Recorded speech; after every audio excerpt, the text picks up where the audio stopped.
but it's only when I'm All right, like, so distractedly viewing I'm gonna interrupt things. you because I have to restart my computer. What? This is just unbearable for me. What? So I'll be back. This always works. I know. That's when I was thinking like, hey, we can start this on time and under budget. Chandler's like, I gotta go. Nope. That's how we make movies, on time and under budget, right? If we made a movie, of course it'd be on time and under budget. We'd be double budget. Double budget. Those are the best kinds of budgets. Breaking Geek Radio, the movie. Breaking Geek Radio, the podcast, the movie. Yeah, gotta throw them both in there. No, the motion picture. Gotta go the classy Star Trek route. The motion. It's such a weird name. It's so bad. I love my Trek. I hate that movie. It's super goddamn boring.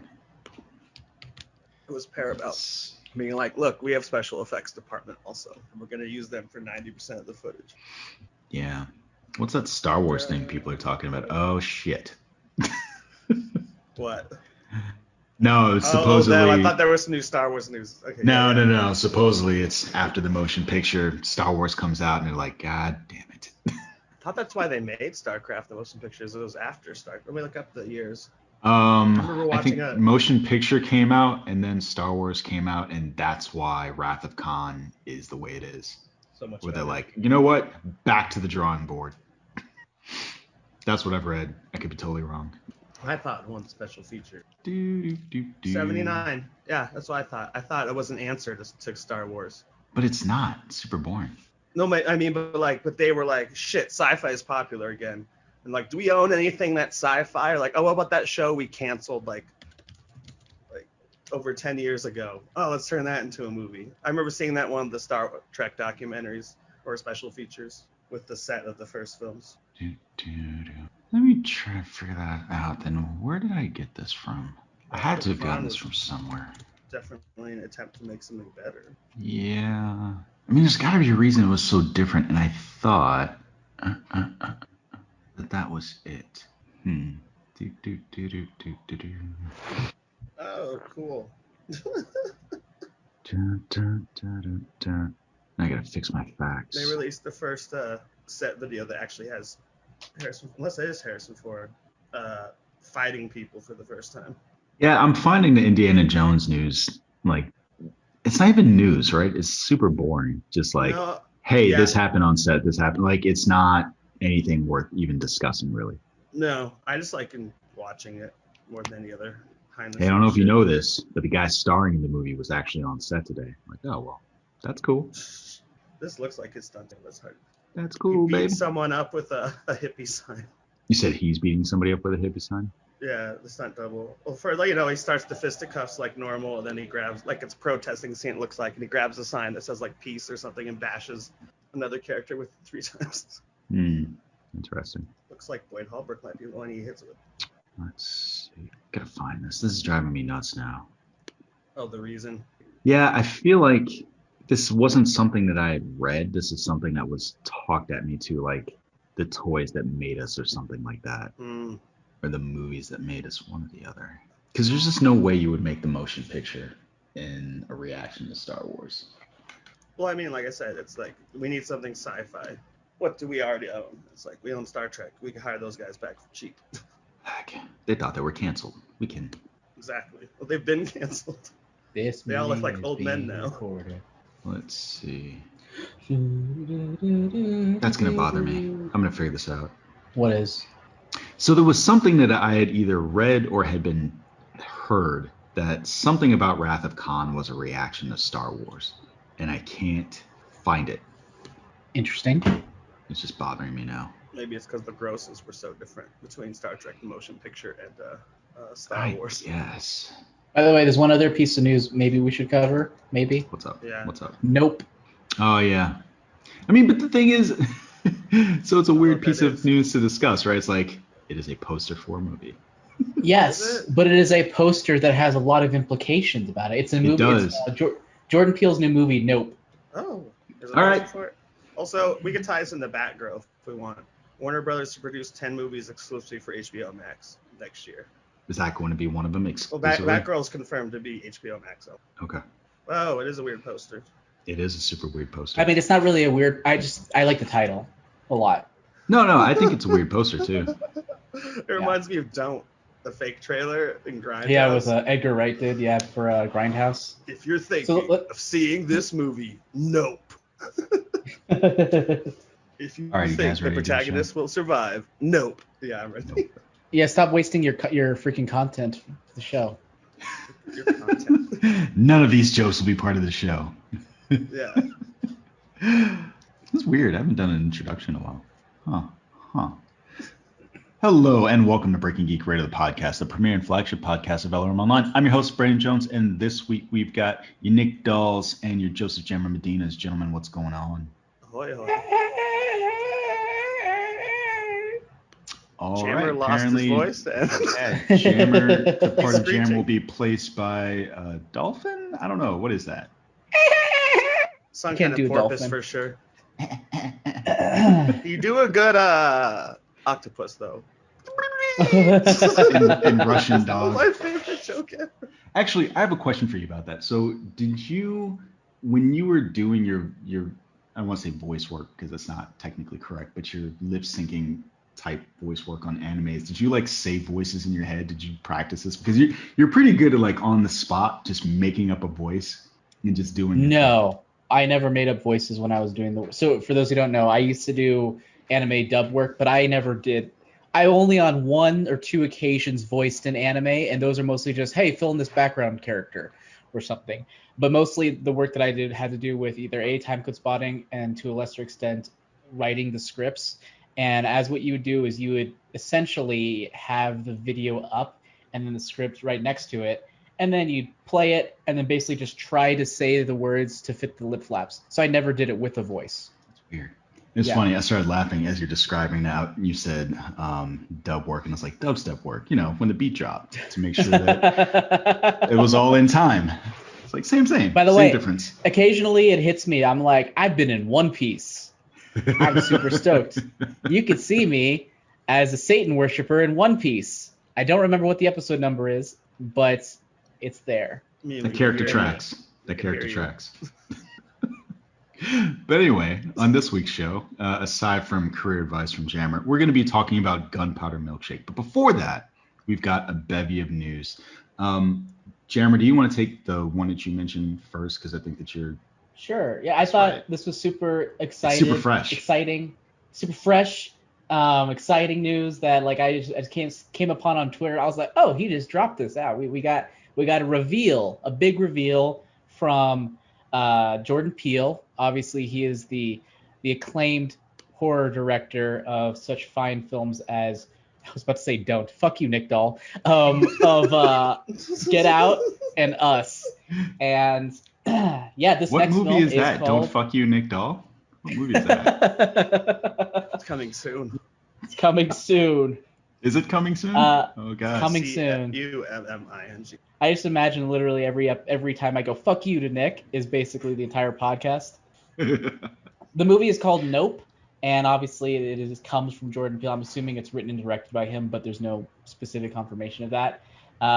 And it stars Daniel Kaluuya. It stars Kiki. I've Palmer. never heard this name a lot. Kiki. Is it Kiki? Yeun. I just wanted to make sure. Kiki Palmer and Steven Yeun, and it comes in theaters July of next year. So July of the year exactly away from today, which makes sense why. And not only is it a theater movie, because we're assuming that life will be somewhat back to normal by then, because things do kind of seem to be going that way, even though we're getting an uptick in COVID cases, but whatever. There are select sequences filmed with IMAX cameras. So I think that's interesting, because when I think of IMAX, I don't tend to think of horror movies. So I'm wondering what kind of spectacular things he will be capturing on these films. And the poster in question is a very nice one. It shows sort of a mountain in the background. You see a nice sort of plains in the foreground, along with a lone tree. The sky is a mix of stormy and clear. At the top right, you see some beautiful stars. You see in the distance between the foreground and the mountains, like the lights of a small city or a small town. And then in the middle of the entire thing, you see what looks like a cloud with a bunch of banner or what is it called? Those flags, those triangle flags, just sort of swaying. It gives me some mild Pennywise feelings, like it's a giant balloon of sorts. So I like the poster. I think it's intriguing. It's fun. I like the title, Nope, because I'm sure when the trailer hits, a lot of people will be like, nope. When they see it, it's like, nope, not gonna see that. Nope, nope, nope. That will be me, probably. They'll probably see it. Oh, because it looks too scary. Yeah, if it looks too scary, if like, nope. it looks stupid, reviewers will be like, nope, not this time. You know, that'll be the clever headline that everyone writes. It's whenever something is just so terrifying, you're just like, nope, nope, That's nope, old nope, for nope, me. nope. Remember the M. Night Shyamalan movie is coming out this week? I won't even watch the trailer for it past the original teaser I saw. Yeah, that's fair. So what do you think about this, about Senor Jonesy? How do you like this? I like it. I like that I don't know a lot about it. I like that about his movies generally, right? That you go into his films and you don't know a lot of what's going to happen, and they're generally surprising, which is a thing that doesn't happen a lot anymore when we go to the movies. Art. Yeah, it is. So I like this. It's super opaque. Like, I'm sure that after you see this movie, people will look back at this poster and go like, oh, okay, obviously it was this, that, and the other. But before we get a teaser or even seeing the movie, we're kind of just up in the air as to what this means. And I'm okay with that. That's fine. I generally like his stuff, so I'll be there. Nick, how do you feel about this as someone who is clearly too scared to see M. Night Shyamalan's old? No, that's for entirely different. I'm better at horror movies now. I love Jordan Peele, so I'm on board already. You're on board? You like his movies so far? Yeah. Cool. And I was scared by both of them, but I didn't. Us was super scary. Okay. Yeah.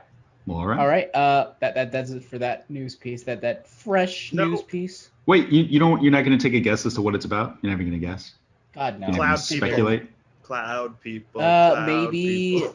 Okay, he's saying cloud people. I'm saying maybe like a rogue storm cloud that absorbs people and kills them. I don't know. That sounds stupid. Wow, whatever. You went super dark with that one. Jesus Christ. What do you mean? Killer clouds from outer space. Yeah, killer clouds from outer space. I mean, that all is like on there because you see space, you see the stars, and they are clouds. It implies killer, so killer clouds from outer. It all makes sense. It does. I'm sure there will be some. God, my brain is blanking. You know, some social issue baked into the horror of it. That's my prediction for a Jordan Peele horror movie. That's like watching, a Zack Snyder movie, and you're like, I bet there's going to be some slow motion. Exactly. Yeah. I feel like that's baked into the title. Yeah. I bet it's like baked into the title. Just the idea of like, nope. It's just, I feel like it's a very, forgive me, I'm not sure if this is racist, but it feels like a very black thing where you go like, nope, I'm not going to do that. Like, I'm not going to go over there. Like when in horror movies, when people are doing stupid things, it's like, nope, not going to do that. Nope has been, I don't even know if I think that it's a black thing anymore, right? It's every time you see a giant bug from Australia, that's everybody's response. They're just like, nope. Like, just spiders as big as your goddamn hand. So I'm curious if that's what this is, right? That is the general response when you see something crazy or stupid and you're just like, you're staying someplace else and you're like, no, it won't be me. Not today. Yeah, not today. Not today, devil. Whenever someone says not today, I always think of, what's his name? Buzz Lightyear. Not today! And then he presses the button and then the wings open up and then the dynamite gets knocked off his back. What's funny is, we're gonna explode! I think of not today as being not today. Nope. Yeah, I think of not today like nope. Like not today, devil. I don't know. The way you said it, Jammer, bringing it up, I immediately think of Scream 2. The cameraman in that is like, nope. Nope. I don't remember that. I haven't seen Scream 2 He's like the since smartest like the early character 2000s. in the movie. He's the black cameraman. He's just like, people start dying. He's like, nah. He just leaves town for the rest of the movie. So yeah, that's going to be my prediction for the movie, is that there's some tomfoolery.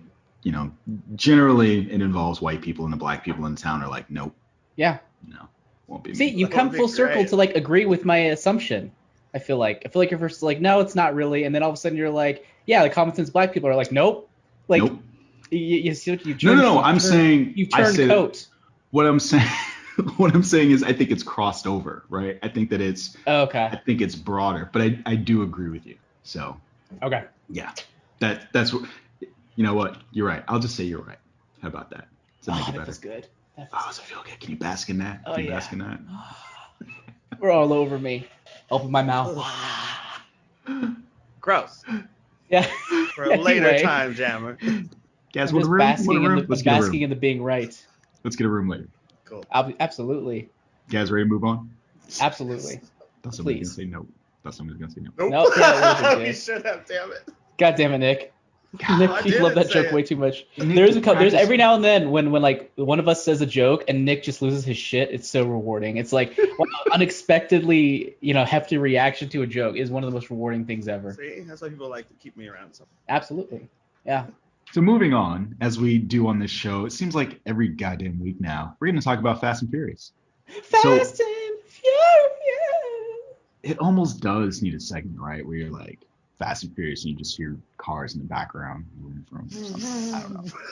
Yeah, that's the noise. That's exactly the sound. That. And then you hear Vin Diesel go, "I don't got friends, I got family." Fast news. Fast news. So I don't even know if we talked about this at one time. I feel like we had to have. There was a month or so ago when Vin Diesel was talking about putting on his producer hat, and he was talking about the conflict that he and Dwayne "The Rock" Johnson were having on the set. And he said, look, I got to put on my producer hat, and that's tough love that's required to get out of Dwayne Johnson, Hobbs' character that he wanted to see on screen, the one that Vin Diesel, the producer, wanted to see. So in a recent interview, Johnson was asked if he had seen Vin Diesel's comments about the tough love, and The Rock responded and said, I laughed hard. I think everyone had a laugh at that. And I'll leave it at that. And that, I wish them well. And so he's talking about Fast 9. I wish them well on Fast 9. I wish them the best of luck on Fast 10 and 11, the rest of the Fast and Furious movies that they will do without me.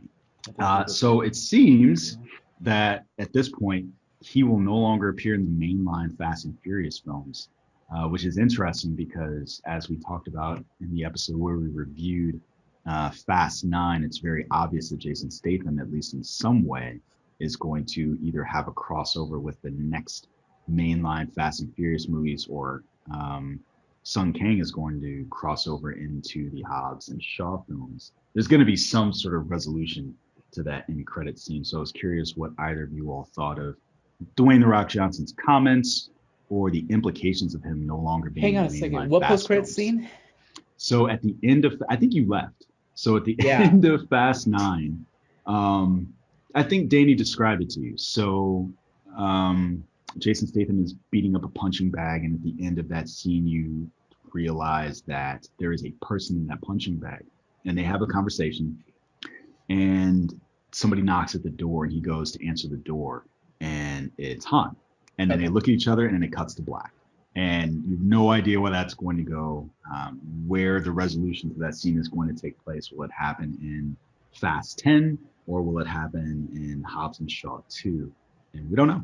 So With The Rock. I think. What was the last what I one think he was in besides 8? Hobbs and Shaw. Yeah, 8.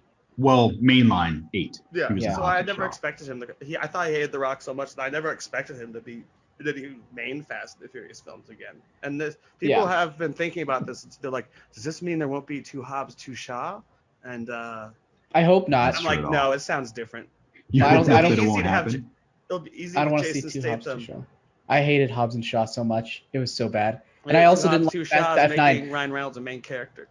The reason why I left, F9 early was because I don't know, you weren't there, but in like the armrest, I had carved tally marks for every minute that passed. So I was basically breaking out of prison as soon as the credits started rolling, and I was like, I'm not even gonna do this anymore. I'm gone. I gotta bust out of here. I'm not going back. I was feeling institutionalized and shit, and I just didn't want to deal with it anymore.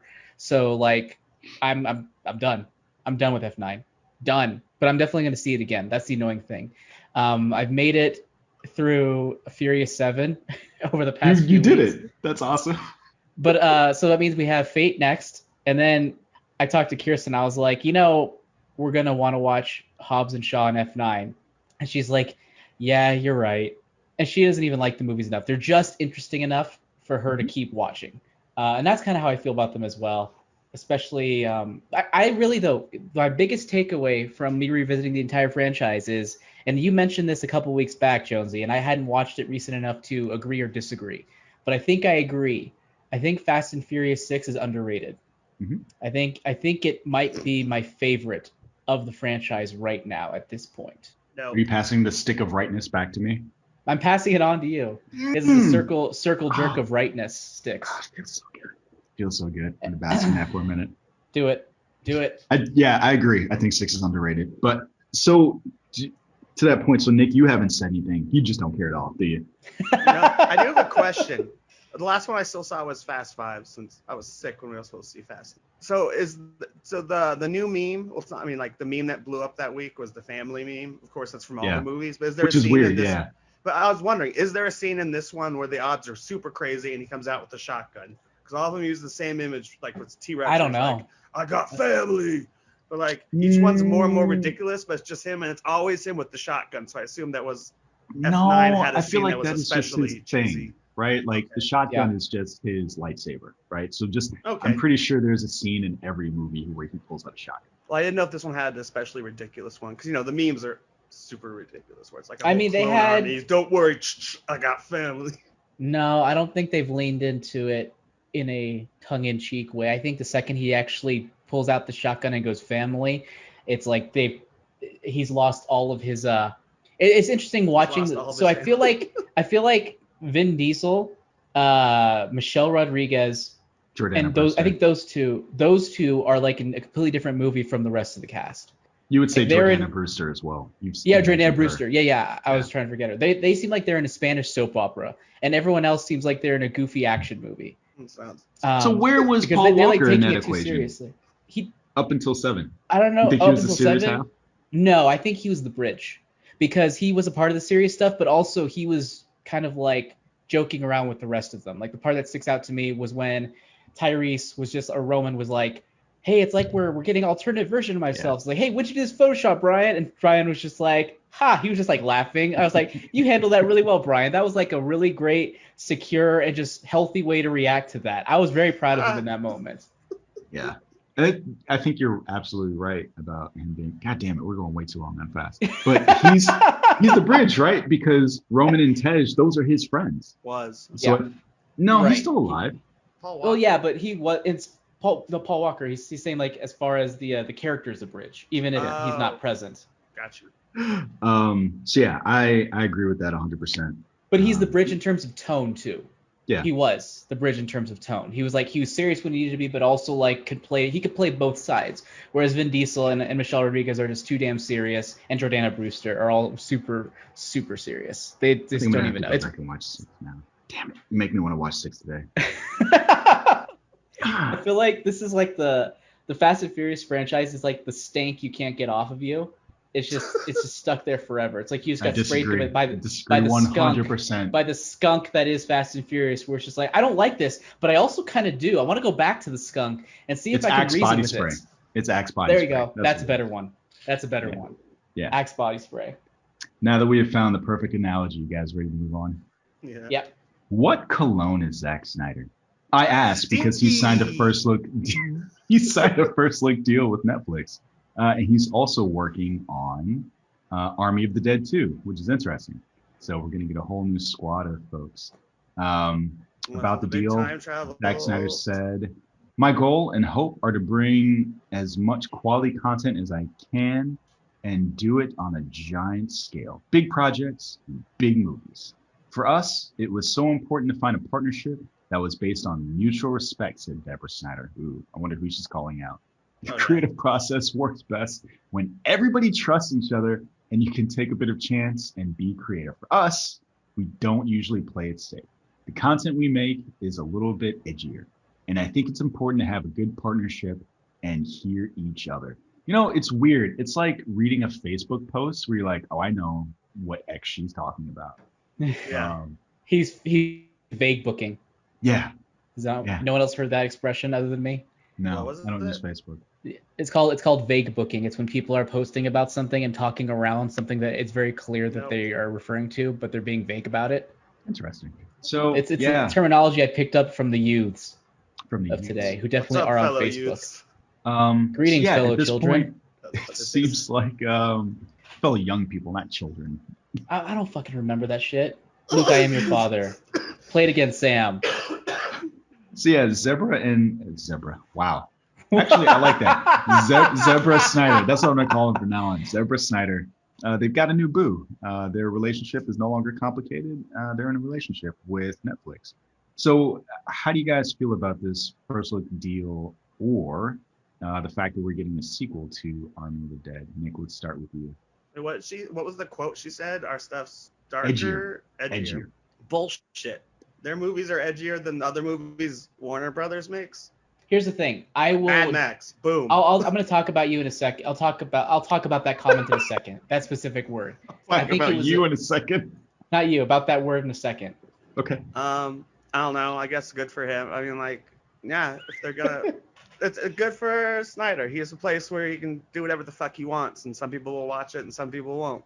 Like I saw Army of Darkness, and Army of the Dead is tied for the 8th place highest watched movie on Netflix with Project Power.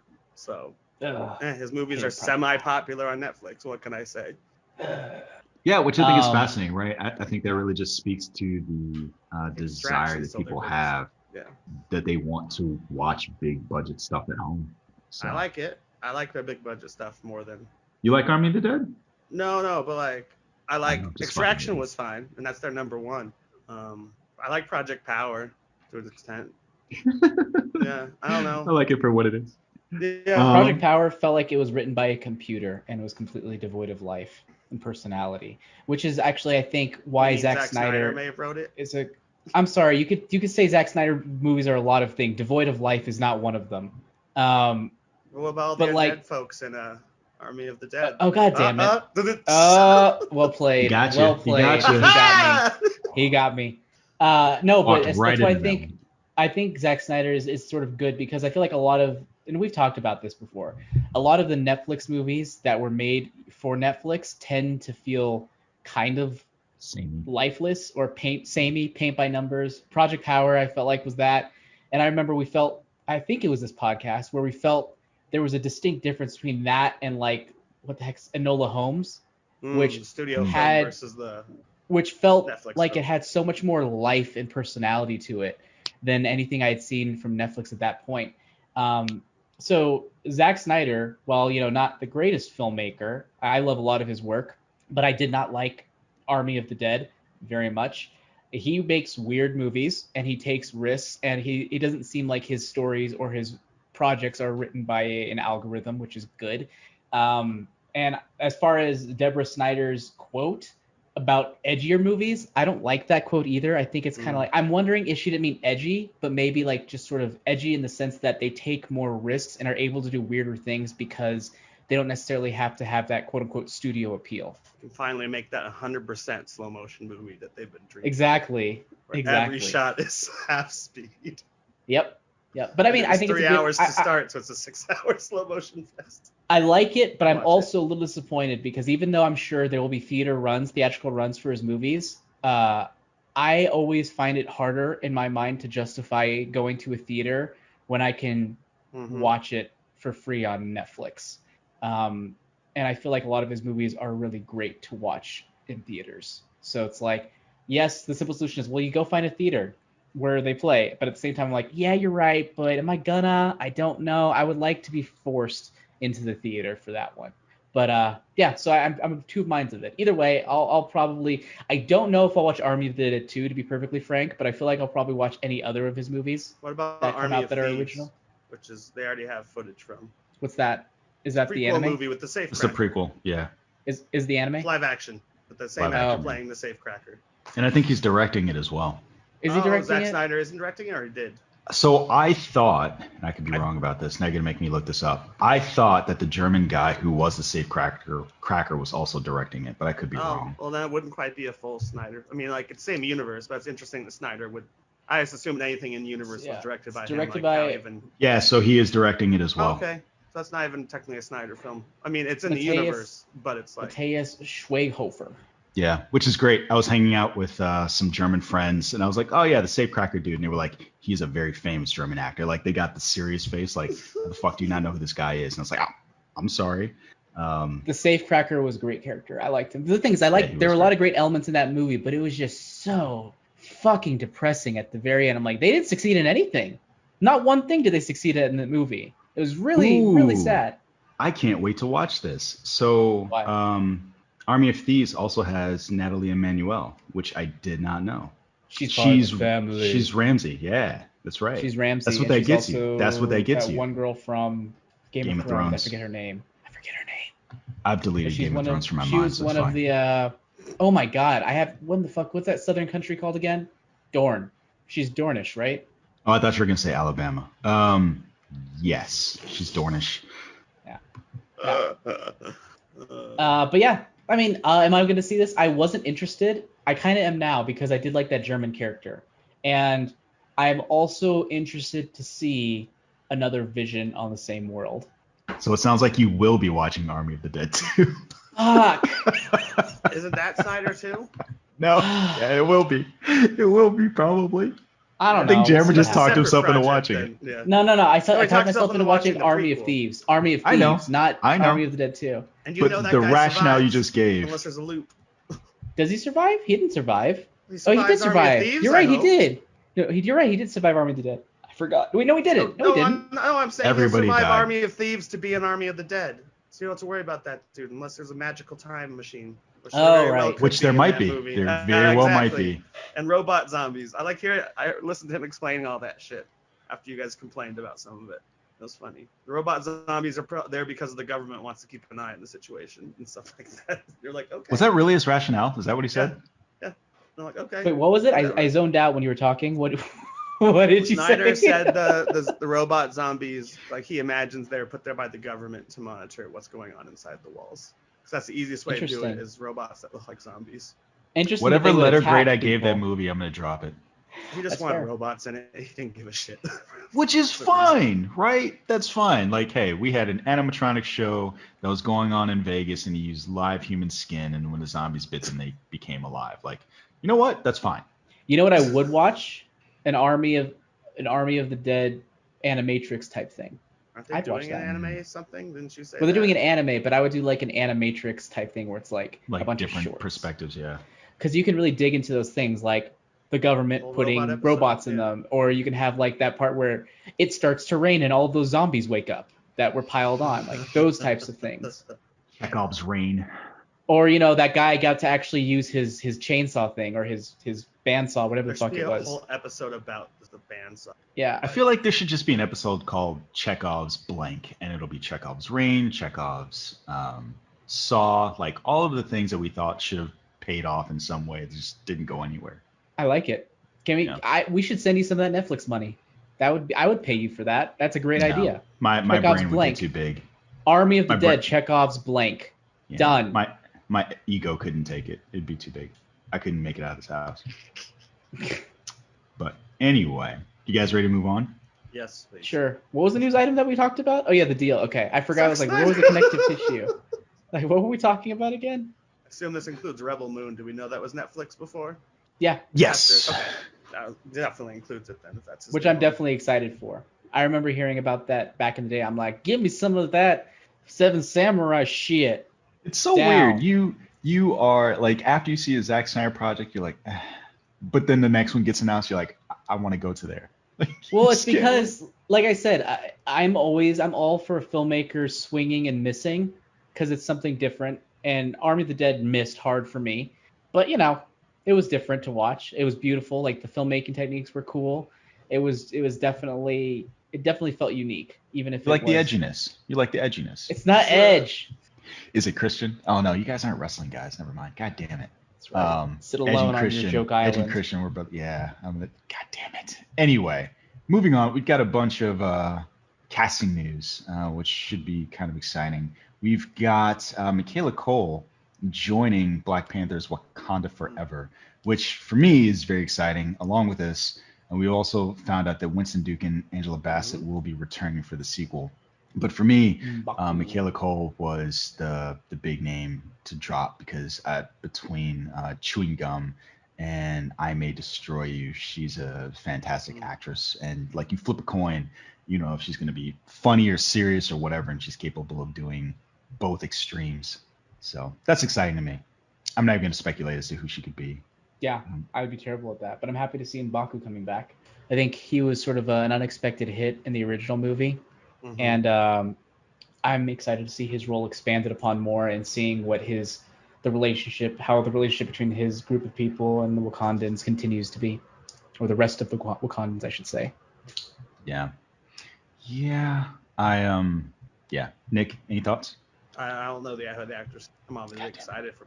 I'm really interested to see again, of course, how they deal with the Chadwick Boseman problem. Yeah, I really wish they recast him. I really wish they did. Thank you. I don't. That's what I was about to say when I started stumbling over my words, but I didn't want to bring that up. But they did. I mean, the thing is, I just wish they did, because it's like the character is bigger than him. As much as he did a great job, it's like it's such a weird thing for him to either be killed off screen or to be written away, Paul Walker style, for the continuing movies, considering all that he went through in that previous movie just to retain his throne. And he just became king. It's like, what? Thanos and then you kill him again. Yeah, and then you kill him again, and then bring him back, and then kill him again. It's just like, come on. I think for me, the thing that bothers me about it the most in the universe already. Here's what bothered me about it the most, and I didn't talk about this on last week's show. We have all of these fucking Loki variants, and you're telling me I can't get one more T'Challa? Like, you can't find a way to fix that somehow. It's true, they could have easily gotten that out of the other movies, because Black Panther 2 is, after all. So yeah, I think that's going to be the frustrating thing to me. Like, you're just being obstinate at this point. There is some interesting stuff, though, that could be tackled. It's like, he comes back after the snap, and, someone, I'm assuming, has been ruling Wakanda in his place in the time since. Like, what sort of struggle would there be? No struggle, apparently, because he's not coming back. Yeah. So yeah, recast T'Challa. I'm all on board. When we're talking about variants, it's like there's a black Loki variant. I'm like, they could grab a white T'Challa variant. What? Probably not a good. The Gator. Ooh, I want to see like what animal would T'Challa variant. I was thinking. What animal would T'Challa be? Cat. Panther, dumbass. Yeah, some sort of. Yeah. What's wrong with you? It's right there. Did you call me a dumbass? You asked the question. I pondered the question, and then you called me a dumbass before you answered. That's why you can't take him seriously. I would love to see a multiverse where like Peter Parker's a spider and like Ant-Man's an ant. Those exist. Yeah, but I know in the movies. Yeah. I'm good. And the only reason I don't want, like, even jokingly, the white Black Panthers, because that was the joke that was going on. Like, people were all upset during the casting. So every time they switch someone's race, I know, I'm saying even as a joke, like, it's just like people get upset when they do it. Yeah, and they're like, well, why can't Black Panther be what? Like, that's the joke. Speaking of which, did you guys see the Batgirl casting? Yeah. Which is our next news item. Yeah. So are the people bitching about it online? Come on. What country do you live in? What country? What planet do you live on? That's right. So Leslie Grace, who just had her breakout role in John Chu and Lin-Manuel Miranda's In the Heights, has been cast as Barbara Gordon. So she is going to be in the movie that that Nick mentioned earlier in the show. It's going to be the HBO Max Batgirl show movie. God, man, I'm struggling. So this one's going to be helmed by Bad Boys for Life directors Adil El Arbi and Bilal Fallah. And so I think that's... Aren't they directing something else soon? What? They were doing Beverly Hills Cop 4, right? No, there's some other really big project that they're both doing. Hold on, let me look this up. It's like, or were they attached? Was it Coming to America 2 they did, or was it? No. They were attached to an Eddie Murphy project, I know. So maybe it was Beverly Hills 4, but it's probably a movie that's just sitting in limbo, even if they're attached. Yeah, they had Beverly Hills Cop 4. That's true. Oh, Ms. Marvel. They're executive producers on Ms. Marvel. Oh, they're not. I didn't know that. I missed that. Executive producing school. So they're executive producing the TV. If that's the case. Oh, they're directors too. Hold on. They're directors as well. Directors and also executive producers of Ms. Marvel. Yeah, which I'm 1,000% more excited for that movie now. Cool. Yeah. So these guys are talented. They managed apparently, and I haven't seen it, to make a good Bad Boys movie when no one thought it was What? You haven't seen Bad Boys 3 yet? Jesus Christ. None of us have. What are you talking about? Take your word for it. No, that movie made the most money in 2020, Nick. Loved it. What? I said that movie made the most money in 2020. I know, at theaters. Yeah. In theaters. It was like the last one to hit before the world went under. I knew that a lot of people saw it and that Jonesy saw it, because that's the main reason I want to see it is Jonesy complimented it so much. Yeah, I liked it. I enjoyed it. So I think that this movie should be, generally speaking, I think DC has just been making mediocre movies. Like there's nothing for me to get excited about between these, yeah, because you're insane. These directors, this actress, Christina Hodson. So she's doing Bumblebee, or she did Bumblebee and Birds of Prey. I think that this one could be pretty good. I'm actually surprised that it's going to be an HBO Max exclusive, given all of this weight behind it. But we'll see. I mean, you're saying that DC hasn't done movies. They did freaking Snyder Cut, which is pretty good. They freaking did Birds of Prey. No. So they were forced into doing that, and I just said mediocre, right? What does that mean? They were forced into. What does that mean? They needed. Yeah, they needed a flagship title for their HBO Max. And so I think that at the beginning of their nascent service, they were like, hey, we need something that's going to bring people to our service. We're talking about the Snyder Cut. Yeah. Yeah, that's what you said, right? Well, I also talked about you said they made this. I also said Birds of Prey, so I was really confused. Okay, sorry. You said they made the Snyder Cut, and that's what I was responding to. Sure. Okay. I just think that generally speaking, DC, their stuff it's fine. It's fine. Mediocre. I mean, I think there's okay, whatever, man, whatever. You can do what you say what you want to say. But yeah, I'm excited because Christina Hodson, as you mentioned, she did Birds of Prey and Bumblebee, both of which I thought were solid. She's gonna be doing The Flash, and I'm really excited for the Suicide Squad. So I think there's a lot going for the DCEU right now. Is she a producer on all those? Who's this? What? The name you just mentioned. She's the writer, Christina Hodson. She's the writer. Oh yeah, Christina Hodson. She's the writer. At first I thought, okay, that makes sense. I'll tell you my problem with Birds of Prey. I think that they shoehorned Harley Quinn into what was supposed to be the Batgirl movie. So Birds of Prey is not all of those characters plus Harley Quinn. I agree. This was a Harley Quinn movie. It's a Harley Quinn movie. It's just called Birds of Prey. Yeah, right. Don't go into that movie. But if you're going into that movie wanting a Birds of Prey movie, you will be very disappointed. But if you just go in there going like it's a Harley Quinn movie, then I just think it's a fun movie regardless of any sort of hangups you may have about the comic book source material. Yeah. Once I got McGregor's the best part. Yeah, Ewan McGregor's so he is. Even Zaz, whoever plays Zaz, their little relationship. Yeah, the guy was terrifying. Not to discount any of the women. I thought the whole He was so scary. He was so scary. Like when that one moment where the guy was just like, I forgot what it was. He was like, "Oh, did you insult me?" And the guy's like, "Yes, he did." I was like, "Fuck off, Zaz. Get out of here." Just starting stuff, Zaz. But yeah, that's the Batgirl news, and that's my issue. The other Batwoman casting, which is kind of interesting. So cast Montoya and Batwoman, and it's the same woman who played Montoya in Gotham. So no, are they doing intentional multiverse thing there, or dude, they don't fuck. They're not doing yeah, they're not. They don't. They can do whatever. The thing is, they just want to do whatever they want, and then they're like, yeah, multiverse. You know, it's weird. You have such a tone about that, but when I say they make mediocre stuff, you're just like, no, you're wrong. But then just now you're like, oh god, I don't know what the fuck. I mean, just because I like their movies on an individual basis doesn't mean I have to be on board with their bullshit multiverse angle that they're going for. I mean, it's fine. Batwoman isn't a very good show anyway. Like, no, I never watched. I just thought, I'm like, oh, they're actually using this. They must have really liked her. Don't bother. Montoya. Don't bother. I had no plans on watching any of those shows except for I've tried. Which I still watch. I've tried. You still watch that? Is it still on? Yeah. Yes. He'll watch anything with Constantine in it. Constantine's still one of the main characters. I've never seen a single episode of that show without Constantine, so I haven't seen He'll any watch from the anything. First season. That was a perfect thing. It's like he'll watch anything with Constantine as one of the main characters in it. That's literally what the transition was between you guys. Those are really the only two DC characters, except for some villains I actually like, are Batman and Constantine. That's why I don't like Justice League as much, especially the comics, because I'm like getting 1/7 the Batman. So I'm like, oh.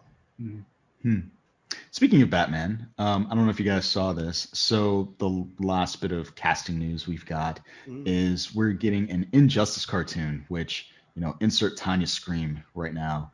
Should be very excited to see that they're making a DC animated universe version of this, which to me is like, so I think part of my mehness with the live action stuff, Jammer, is the fact that the cartoons are so good, like consistently every time, so much better than the live action stuff. I wish I could agree. I don't dig the cartoon stuff that much. Harley Quinn is fantastic. Oh, Harley Quinn. Yeah. Harley Quinn though, that's That's another tier above. Batman the Animated Series, Justice League. Okay. Justice League I'm Unlimited. talking about the recent stuff. I'm talking about the recent stuff too. I think I love the ending of the last phase and then this reboot into this phase. Yeah. Long Halloween part 1 is a far better Batman than we see from Snyder. I can't say it's better than The Dark Knight. I mean, it's better than The Dark Knight Rises. Yeah. Okay. So you could pick any animated Batman movie that they've made in the last 7 years. It's better than The Dark Knight Rises. Yeah. And the Batman v Superman, which was the last movie that had Batman. Yeah. But that's just me. That's my opinion. But so we've got Anson Mount, who is going to be in Nick Dahl's highly anticipated Strange New Worlds. And we've also got Justin Hartley, which is fun for me because he played Green Arrow in Smallville and plays a character on This Is Us. He's one of the twins. So that's very exciting. Should be interesting to see this cartoon come out. I don't remember if they said a timeline for when this is coming out. They're announcing the cast. I mean, it's probably this year, end of the year. Yeah. Do you know what other DC movies next after Long Halloween? That would probably help us decide. I don't. I think that might be it. Let's see. There's got to be something. And this would feel like this wouldn't be continuity. Like they made Long Halloween into their current animated continuity. I can't see them making... Yeah, remember we decided that about the Long Halloween. It's definitely fitting into their current continuity because it's early Batman. The design matches the Man of Tomorrow and all that, whereas this has to be like a what if. You're Injustice. Right. I don't know. In Injustice they fix it at the end somehow. I don't know. Nah. I mean, it would be cool if they had 2 parallel timelines going on at the same time. It would be. Because, I mean, God, how many fucking comics are there for that? There's so much source material. It's not just like 7 issues or something. It's been an ongoing comic since Injustice came out. So I don't know if you guys watch like Comic Story, and he's a guy who takes all of these comic books and puts them on YouTube so you can watch and listen to them. It's kind of like a radio drama. That's cool. It is cool, but this one is like hours long. I think it's like 3-4 hours at least of Injustice that run. So, what else we got? Here's my problem with Injustice. What's your problem? And it's something I agree with a lot of It's recently Don't you say bad Superman? I hate. Fuck you.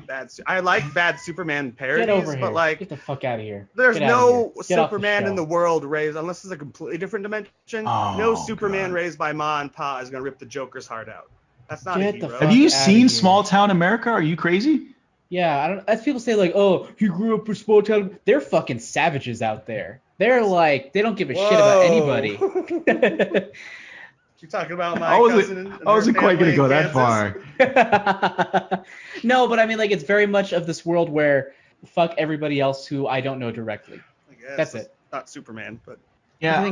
The thing is, I don't think Superman was raised with actual world in mind. It was raised in sort of this. He was raised in this fake idealized world that doesn't exist. And I think that if there was never existed. If there was a man or a kid who grew up with powers in the Midwest, are you telling me he's not going to be a complete douchebag?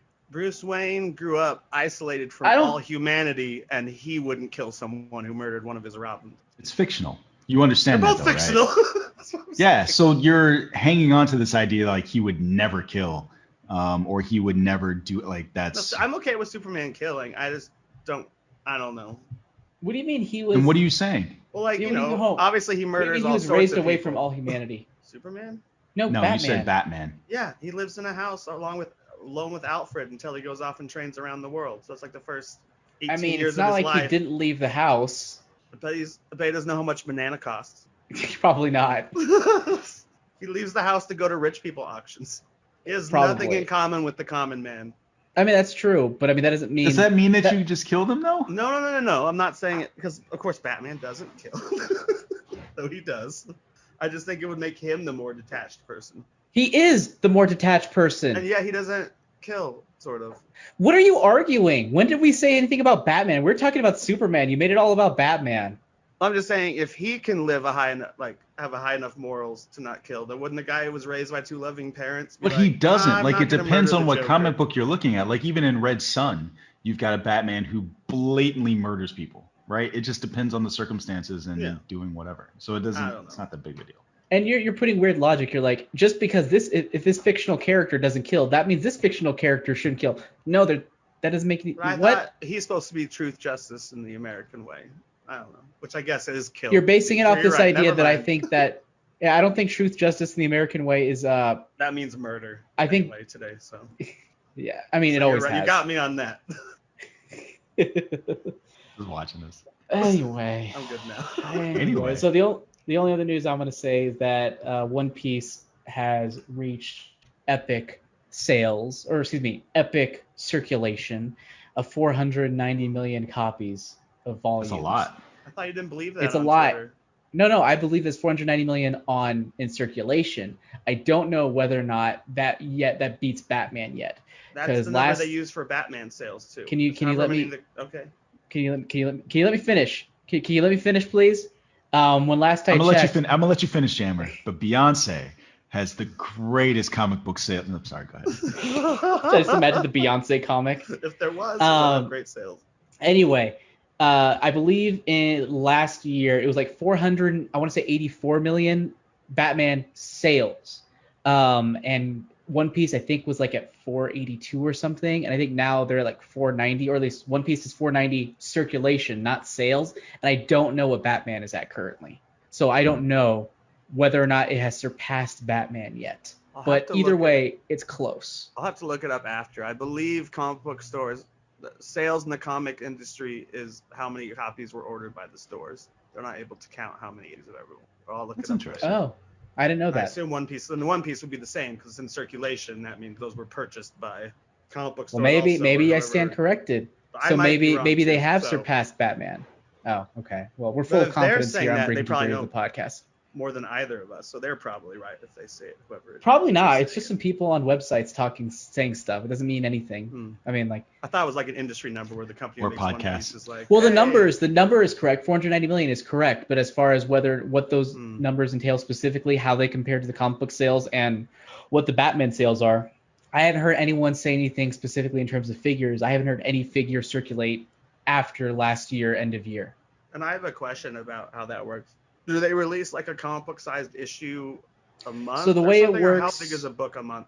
So the way it works is Or they week or have these whatever. things called it releases in a magazine called Weekly Shonen Jump, and they're essentially these big telephone book sized magazines where each week you have a series that has roughly 20 pages of content. It's essentially a chapter. So each week there's a 20-page chapter. New series, when they start off, they tend to get 40 to 60 pages to start off as like a pilot, and then after that it's 20 pages. And they, after about 10 or 12 of them, they're released in what they're called tankobon forms, which are which is what I'm familiar with. 10-ish chapters compiled into a volume. So they don't release individual floppies, but they just have issues of Shonen Jump either in physical form, or you can get them digitally if you subscribe to Weekly Shonen Jump digitally through the Shonen Jump app for $1.99 a month. So how do they know entire what's library. popular? So you said stuff gets released as a pilot. How do they decide, like, oh, okay, this thing is popular, we're going to keep producing this? Is it like chatter? It is one of the ultimate emails? questions. One of the big questions. They have surveys at the back of the magazine that the Japanese people fill out, and then they base it off of that. But as far as how they actually know, as far as hard and fast figures, they don't. Okay, because you look back at like Action Comics, or even Amazing Stories, and it's not like Spider-Man and Superman show up in the first issue. They just became the characters that became so popular. They took the names. Yeah. Astonishing Tales was not about Ant-Man originally, but eventually became Tales to Astonish. That's what it was, yeah. And then the Loki title to one of the episodes, Journey into Mystery. So cool. Okay. Interesting. That's pretty. I love those impressive old either school way. titles. Yeah. Yeah. But yeah, it's cool. Like I think by the end of the year, it will surpass Batman unless Batman has a crazy resurgence in comics. But yeah, this is exciting. This is today or yesterday was the official 24th anniversary of One Piece since it first started serialization in 1997. And it's a great fucking story. They're coming up on 1,000 episodes of the anime. They're at 10, 18, or 17, I forget which one, in the manga. And they're closing in on what seems to potentially be the finish of this arc. And then, of course, officially maybe the end of the series. I still think we're about 5 or 6 years away from the end, but it's like it feels like it's going towards the end. That's pretty impressive. I mean, it's been around far less long than Batman. I wonder if they're including Detective Comics and all, and if they're, I assume they're counting the collected issues. So I wonder if they're counting the trade paperbacks. My guess for Batman is that also. I think they're just going with. That's a good question. I don't know. There's too much we don't know. We just know it's doing great. It's like Marvel. It's made more money than the Bond franchise or the Star Wars franchise while existing for only 10 years. Yes. Yeah. The movies, of course. Yeah. So I think that's kind of the thing that's more impressive to me about One Piece, because it's the same writer, right? It's the same guy. Yeah. Since the beginning. Yep. I think that it's basically like that's the thing that makes it impressive to me, is the fact that, like, while Batman has been around longer, Superman has been around for longer, I don't think any of those mainstay comic books have had one person leading them for this long. It's one of the things that makes like Babylon 5 as a show impressive to me, because there was a period of time where he wrote every single J. Michael Straczynski wrote every episode of that show for a period of time. It's like when you can do that and sustain a certain level of quality, it's insane to me. And obviously Brian Newton, who we've had on the show, and Jammer as an example, like, it's just ravenous fans of it. That's incredibly impressive to me. Yeah, I think I'm trying to think here. As far as the one person being, that's one of the main things I love. I don't know if you know this thing. It's like one continuous story. It's like it's fucking crazy the way he's able to plan things and pay it off. Like 7. Well, it has arcs. Yeah, it's arcs. Yeah, arcs. Like it has arcs, but I wouldn't compare it to because it's continuous. Like it builds on itself into continuing bigger. Like I know Jonesy he's not super far in it, but like I think he was starting maybe to see sort of the world kind of expand and all that, and it just really builds on itself, and by the end you're just like, oh my god, like this world it's so interesting. You not only see the main characters and their journey, but then like you get to expand and see what their overall impact is on the political landscape of this world, how the world government plays into this, the different factions within, and just sort of how the culture as a whole is impacted by this small crew and how it just plays out. It's super cool. You're never going to sell me on it even with that little talk. But I will admit that Batman is basically telling the same story. Like every 3 years, it's like, well, time to repeat a story again. Let's have Joker and the Batman fight each other, and we won't even reference the last time they fought each other. Yeah. Yeah, so that's very, it's a soap opera. Comic books are a soap opera. One Piece does not sound like a soap opera as much. I mean, I think that would be an inaccurate statement, right? Because some soap operas have had the same continuous story for decades, right? So I think that is more apt when you compare it to One Piece. It's been the same story from the beginning. Like when I was a kid, it's weird to me that I would see soap operas with my nana or my mom or whoever was watching me at the time, and it's the same story that they're telling today. Like it's all referenced and it's all the same, like Days of Our Lives and that other shit. So I think that's kind of an interesting thing that they. So I think the difference is there. Those are clearly like we're created. It's like, oh, we're just churning out content and then overlapping in on ourselves to just make it all connect. Whereas One Piece, I feel like it's just more. It's not as comparable because you don't get that impression that it's just keeps going and then it going in on itself and just sort of. No. You know what I mean? I don't. It's not a comment on quality, but it is definitely one that I think that people have the wrong impression about soap operas, in the sense like it's just one story, depending on which one you're talking about. It's just one continuous story that has never ceased or anything. So anyway, that is true. Just my 2 cents. You guys ready to review a movie? Yeah. Yes. All right. So to protect an 8-year-old, I feel like I should do a voice. Should I do To protect an 8-year-old girl, a dangerous assassin reunites with her mother and lethal associates to take down a ruthless crime syndicate known as the Firm and its army of henchmen. Gunpowder Milkshake has a 5.9 out of 10 on IMDb, a 65% on Rotten Tomatoes, and a 48% on Metacritic. And that 65% on Rotten Tomatoes is from the critics and is balanced out by, I think, a 51% from the normal humans. Normal humans. I don't know. It was 50 yesterday. The skin bags. Someone voted. I could be wrong. For it and we're like, cool. It doesn't matter. It's a 1%. Yeah, my computer's not agreeing with me right now, so we'll find out in a little bit.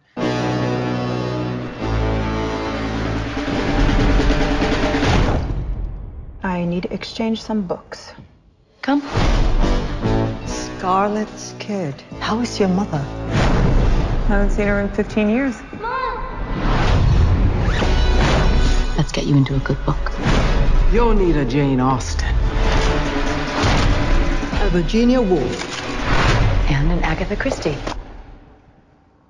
For reading. Sam, your talents are needed. Somebody stole from us. Who's crazy enough to steal from the firm?